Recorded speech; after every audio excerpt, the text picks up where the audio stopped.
The Renaissance City Choir story began in 1985. After the Stonewall riots of 1969, the Harvey Milk assassination in 1978, and the AIDS crisis of the early 80s, a new form of gay activism began to develop. That activism, coupled with the growing feminist movement, gave rise to the establishment of local gay choruses that eventually became affiliated with Gala Choruses, the leading organization supporting the GLBTQA choral movement. Gala's roots extend back to the formation of Philadelphia's Anacrusis Women's Choir in 1975, the San Francisco Gay Men's Chorus in 1978, the first chorus with the word gay in its name, and the establishment of choruses in New York, Dallas, Los Angeles, Chicago, Seattle, and other cities over the next few years. San Francisco's 12-city tour in 1981 was the inspiration for the creation of many gay choruses around the country, including Rcc. The organizing group in Pittsburgh met in June 1985 to form an operating committee and draw up a plan of action. They appointed a music director, put out posters and flyers announcing auditions, and within 2 weeks, rehearsals began at Zach's 4th Avenue Bar. The debut concert of the Pittsburgh Gay Chorus was held on September 27th on the Carlo campus with 32 singers. The purpose of the Pittsburgh Gay Chorus was threefold. First, it incorporated music and sexual identity, giving singers a safe and inclusive place to experience this art form. Second, it provided a social alternative to the bar and bath scene. And third, it allowed members to participate in gay community activism in a gentle way. The organizers hoped that the Pittsburgh Gay Chorus, through its music, would dissolve some of the misconceptions and fears about our community. Following the successful premiere concert in September, the PGC, like many new organizations, underwent some growing pains, including the adoption of a different performing name. The 1980s were still an era of repressive attitudes toward gays and lesbians, and many singers felt that it was too controversial or unsafe to have the word gay in the name of an organization they were associated with, and vice versa. For program listings in the early years, some singers opted to only use a first name or to remain anonymous. In fact, Stan Bennett, the first artistic director of the group, was only identified as Stan of MCC in the program credits for his entire tenure. A discussion of the organization name that fall resulted in a vote taken among the singers, and Renaissance City Choir won by a narrow margin, although Pittsburgh Gay Chorus remains part of the legal name of the organization. The RCC name has been in use since the first holiday concert in December 1985. The RCC was a mixed chorus at the beginning. The first 3 programs listed female singers, although it is hard to determine an exact number because of people withholding names. Also, those first 3 programs did not indicate voice parts. From the fall of 1986 to the holiday concert of 1988, there were alto and soprano singers designated in the programs, although not in great numbers, usually about 4 to 6 total. Beginning with the spring concert of 1989, only tenor and bass baritone names appeared in the program, and the group remained men only until the 10th anniversary in 1995. So, for at least the first 2.5 years, the group included women. Another feature of those early years was the existence of small breakout ensembles. These small groups were usually separately auditioned, drawing from members of the larger chorus. The groups helped to maximize rehearsal time and provided variety during the concerts. They could also perform at venues and on occasions where it would be difficult to assemble the entire chorus. Even the very first concert in 1985 featured the mixed voice group known as Side Dish. Other later groups included Cordial 6, Top Shelf, and the Cordialites. Premiering in 1986, the all-male Liberty Tubes performed well into the choir's second decade. An all-female group, the Liberty Bells, premiered in 1995. RCC quickly settled into a pattern of presenting at least 2 concerts a year, a holiday concert and a spring or pride concert. One of RCC's most beloved traditions began during the 1987 concert, which was also the first concert for the second artistic director, Tom Caruso, with the performance of 12 Days of Christmas. After that, with the exception of 1989, 12 Days has been on every holiday program that followed. Congratulations to the 5 Golden Rings section. RCC joined the Gala Choruses organization in 1987 and has been an active member ever since. The small ensemble Top Shelf performed at the Gala Leadership Conference in 1988, and the full choir traveled to the 1992 Gala Festival in Denver under the direction of the third artistic director, Larry Marietta. We also have a history of performing with other Gala choruses in the area. In May of '91, RCC hosted the Harrisburg Gay Men's Chorus. And in April 1994, RCC visited the North Coast Men's Chorus of Cleveland.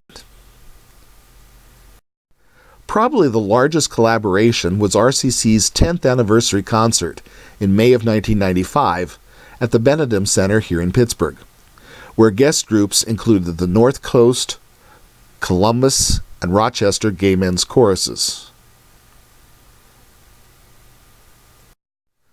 The 10th anniversary concert also included the debut performance of the Renaissance City Women's Choir under the direction of Susan Ha. Women were back in the organization.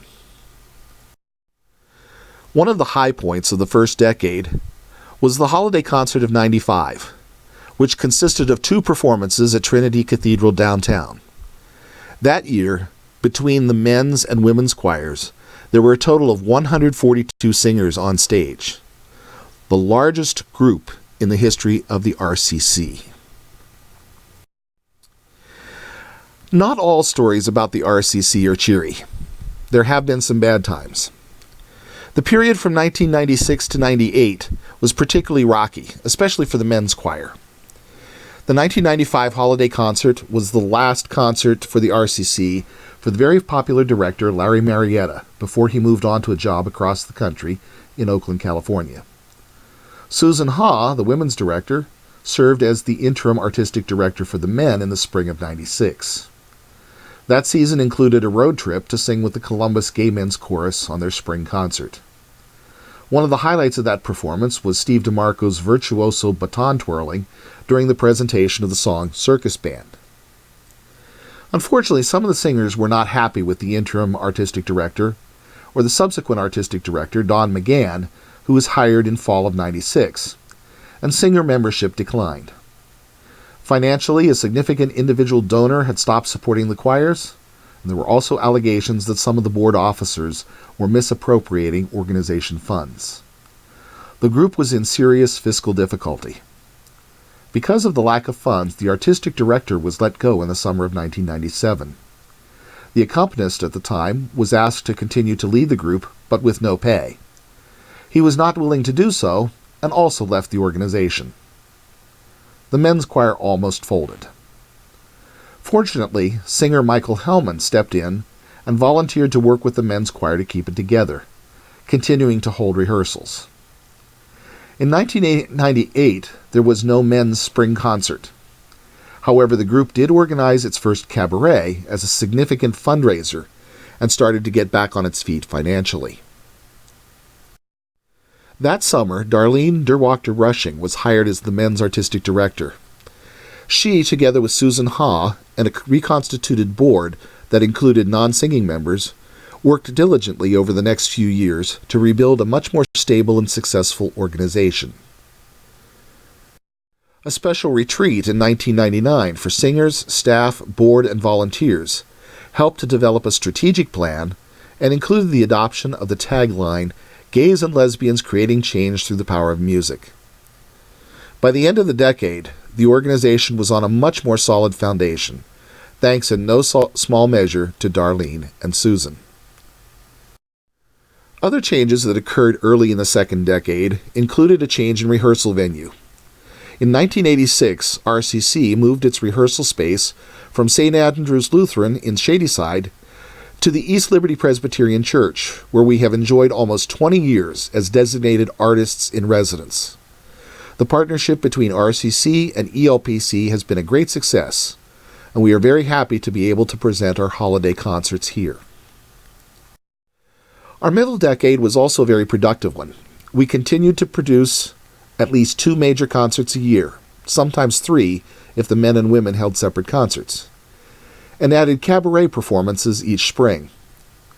The women's choir produced its first commercial CD recording, Sing Out Women, in the summer of 1999, and the men followed with Holiday Jewels in 2003. Darlene and Susan also led the choirs to our very successful appearances at the 2000 Gala Festival in San Jose, California. This era also produced some of the most creative programming in the history of RCC. Who can forget the spring 2002 performances of Susan Ha's I Look Like a Girl by the women and Oliver Button is a Sissy by the men. These 2 pieces became the centerpiece of a program of workshops for local schools to help combat bullying and produced RCC's only weekday matinee performance targeting school children. Other notable productions included Censored in 2003, which featured the only tap dancing trio in RCC history, performing during the presentation of Doin' the Production Code. And of course, Who's Who, our game show format concert in 2004, with Lynn Cullen as the MC and WQED's Jim Cunningham as the announcer. RCC was assisted in developing its sound through the talents of several notable clinicians who presented workshops to help hone our singing and presentation skills. Some of these visiting artists included Esai Barnwell of Sweet Honey in the Rock, Tim Seelig, former director of the Turtle Creek Chorale of Dallas, Texas, and now director of the San Francisco Gay Men's Chorus, and Dr. Rodney Eichenberger of Florida State University, one of the leading experts in choral conducting and sound production. In 2004, Darlene left the RCC to become a full-time mom to her daughter Layla.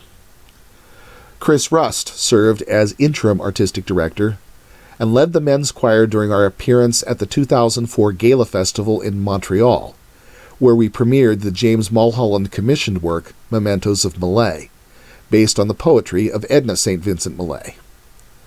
That work was then first performed in Pittsburgh at the Holiday Concert 2004 under the direction of the new men's choir artistic director, Dr. Bill Adams. However, spring 2005 marked the farewell performance of women's artistic director Susan Ha. RCC's third decade opened with several changes of leadership in the choir. With the departure of Susan Ha, Dr. Bill Adams served as the women's interim artistic director during the fall of 2005, and Jack Kuritz filled that spot during the spring of 2006. In the fall of 2006, Andres Cladera debuted as women's artistic director. When Bill Adams left after the spring 2007 concert to take a position at Nova Southeastern University in Florida, Andres was named interim artistic director of the men for fall 2007 and spring 2008. He was appointed artistic director of both choirs in fall of 2008. There have been several notable events with the choirs over the last decade as well. In September 2006, the men's choir sang at the 9/11 Memorial Chapel in Shanksville, Pennsylvania, the day before the 5th anniversary of the crash. We performed a special arrangement of Tuesday Morning by Melissa Etheridge in honor of Todd Bingham, a gay man who was one of the passenger leaders who attempted to retake control of that ill-fated flight, and as a result, probably saved many lives at the plane's intended target location. In 2008, RCC men and women participated in the Gala Festival in Miami, Florida. In both 2009 and 2010, the RCC continued its program of working with outstanding musical clinicians to improve our sound by offering workshops with Dr. Robert Page of Carnegie Mellon University. In early 2010, RCC released its third commercial CD, a live recording of the 2009 holiday concert at the Carnegie Music Hall in Oakland, as part of our 25th anniversary year. We continue to hold our holiday concerts at the Carnegie Music Hall through 2012, returning home to ELPC in 2013. That 2009 concert also marked the beginning of our partnership with the Edgewood Symphony Orchestra. The choirs and the orchestra have appeared on each other's holiday programs every year since. In the fall of 2010, RCC produced a video as part of the It Gets Better project, led by activist Dan Savage, to provide support and inspiration to GLBT youth. The video, which includes testimonials from choir members and a performance of one of our signature pieces, Gary Simmons's In This Moment, is available on YouTube and has been viewed over 2,000 times. Andres Cladera left the choirs after the 2011 holiday concert. He was followed by interim artistic director Dr. Richard Teester, who led the group for the spring 2012 concert and the 2012 trip to the Gala Festival in Denver, Colorado. Current artistic director Dr. Jeffrey Blake Johnson came on board for the holiday 2012 season. However, that was not Jeffrey's first appearance with our group. On the holiday 1989 program, which was also Darlene Derwachter-Rushing's first concert with the choirs, Jeffrey played the organ for the Prelude, Procession, and the 12 Days of Christmas. At the time, he was serving as Associate Director of Music at ELPC. Another very special event happened in January of 2015. The RCC was asked to sing at the inauguration of Pennsylvania Governor Tom Wolf. Although it was a pretty cold day, RCC was proud to share our music and message at such a high-profile event. In addition to our regular concerts, RCC has had a tradition of performing at events supporting GLBTQA and other social equity groups. The list of our performances include regular appearances at Shepherd Wellness Community holiday dinners, World AIDS Day services, Pride Fest, and the annual Pride Marches. It has been a remarkable 30 years for this organization. 13 talented men and women have served as artistic directors or interim artistic directors over the years. 18 individuals have served as assistant artistic directors, accompanists. The choirs have produced more than 70 major concerts over the years, performed more than 900 individual choral works, and more than 650 individuals have sung with the groups. In fact, 10 singers have performed more than 30 concerts. Here are the most active singers and the number of concerts they have performed. These folks have been the backbone of the RCC organization. But the RCC story doesn't end there. What about the next 30 years? What does the future hold for the group? Well, what we have and want to continue are what I call the 3 M's. To get them, we need the 3 T's. The 3 M's we have are great music, a great message, and finally great members who have a lot of fun putting this all together. To get where we want to go, we need the support of the 3 T's: time, talent, and treasure. RCC also needs 2 other letters: you and I. All of us can contribute something. The gift of time by volunteering or attending concerts is greatly appreciated. If you have talent, come and sing or share your other talents with us if singing isn't your thing. And finally, consider a financial contribution, your treasure. Every little bit helps. Together we can keep this organization going for another 30 years. Thank you.